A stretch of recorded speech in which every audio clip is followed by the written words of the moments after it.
கண்டிப்பாக இந்த வீடியோவை ஷேர் பண்ணுங்கள்.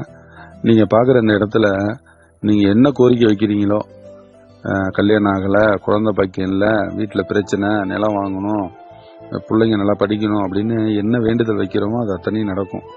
என்ன காரணம்னு கேட்டிங்கன்னா, கொஞ்சம் வருஷத்துக்கு முன்னாடி இந்த இடத்துல ஒரு குரங்கு ஒன்று வசித்து வந்திருக்கு. அது கொஞ்ச நாளில் இங்கே தங்கி எல்லாருக்கிட்டையும் நல்லா பழக்கப்பட்ட குரங்கு. அதுக்கப்புறம் ஒரு நாள் இறந்து போயிருக்கு. இறந்த குரங்கு என்ன பண்ணியிருக்காங்க, அந்த ஊர் மக்களாக சேர்ந்து அந்த இடத்துல குழி வெட்டி புதைச்சி அதுக்கு சூடம்பத்தி சாம்பிராணி இப்படி காட்டிக்கிட்டு வந்திருக்காங்க. இந்த இடத்துக்கிட்ட இருந்தது முன்னாடி வெறும் ஒரு 4 கல் மட்டும்தான், செங்கல் மட்டும்தான். அதை தான் அந்த மக்கள் வச்சு கும்பிட்டுட்டு வந்திருக்காங்க. ஆனால் அப்படி கும்பிட்டாலும் வேண்டவங்களுக்கு எல்லா காரியத்தையும் நடத்தி கொடுத்துருக்காரு அந்த ஆஞ்சநேய பகவான்.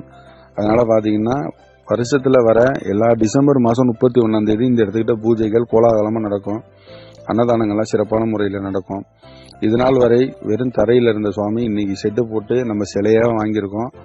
இந்த சிலைக்கு பார்த்தீங்கன்னா வர டிசம்பர் 31 காலையில் பிரதிஷ்டை விழா இருக்குது.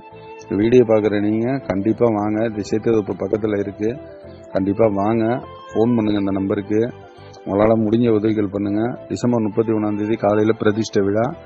அன்னைக்கு அன்னதானங்கள் மிக சிறப்பாக நடைபெறும். அன்னைக்கு ராத்திரி சுவாமி புறப்பாடு நடைபெறும், ஆஞ்சநேய சுவாமி புறப்பாடு. அதனால் இந்த வீடியோ பார்க்குறீங்க கண்டிப்பாக உதவி பண்ணுங்கள், ஷேர் பண்ணுங்கள். தொடர்ந்து நம்ம ஆலய திருப்பணி சப்போர்ட் பண்ணுங்கள்.